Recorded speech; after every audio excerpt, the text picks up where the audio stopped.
atmosphere. 6 titles for Swedish clubs in the 7 years of the CHL. Time.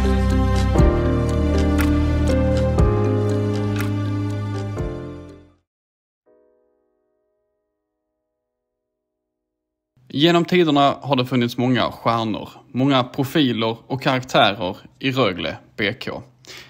Ett av de allra största namnen genom alla tider är kanske Dave Poulin.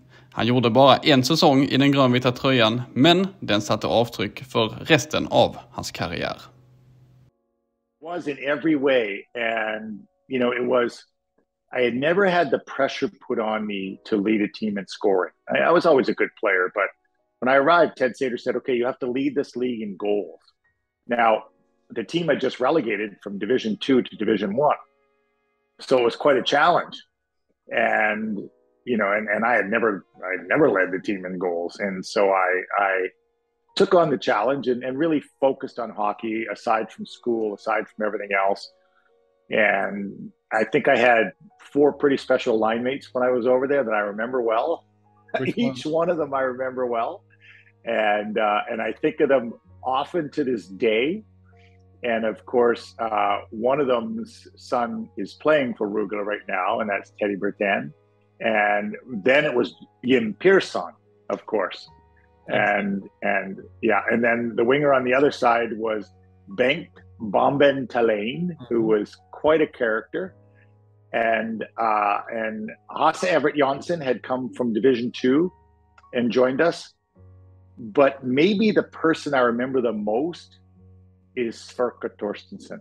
Yeah.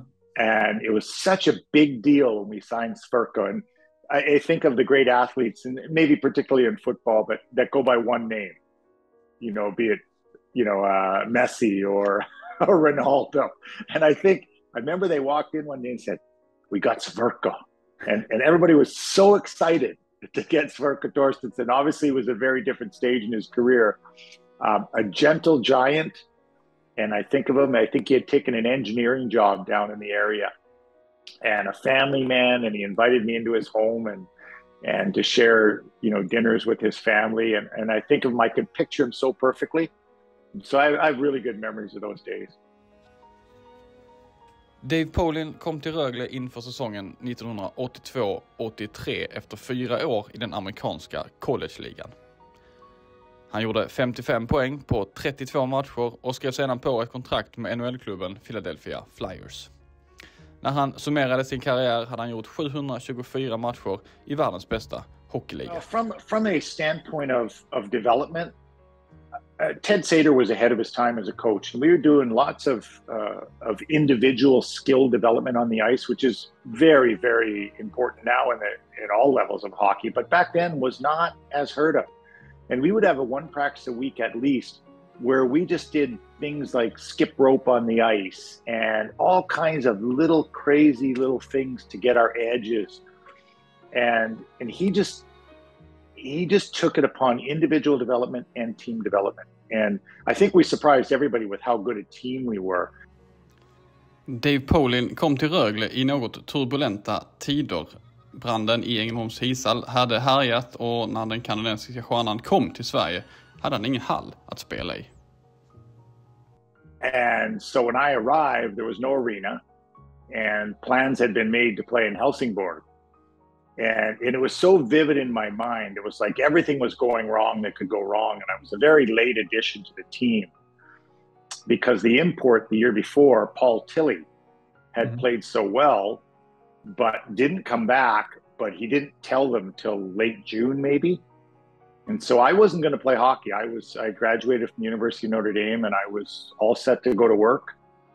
And the call came from Ted Sater, the head coach, and he said, would you try playing in Sweden for a year? And so I looked at it and just thought, well, a great chance to travel the world. And it turned into a very, very different career. So I think of it with very fond memories.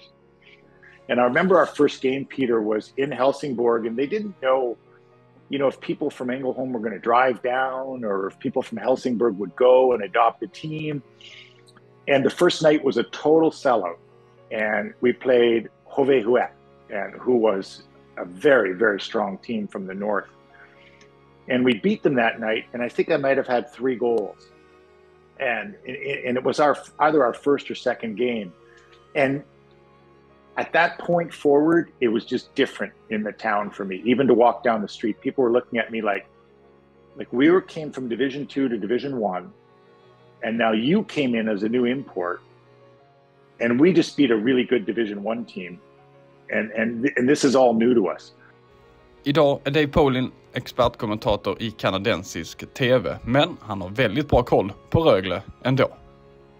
And so I even take pride today in watching the organization, and as we spoke off air, I do the Champions Hockey League games for TSN. I'm a broadcaster now in Canada, and we do the games, and to see the building last year, and now that's 2 new buildings now, so they had a new building after and then a second new building, but to see the guys come out in those famous green jerseys, and to see the fans and to see the passion in the town, and you feel like you had a part of that. You feel like you had a part of the growth of that. And, you know, the players over the years, I worked in the National Hockey League as well as an executive. And so the draft year of Hampus Lindholm, you know, we remember well. And, you know, seeing even Moritz Seider go through the organization and seeing the different players over the years. Of course, the first big name for me at that point was Kenny Jonsson, who, you know, I played against later in my career and early in his career.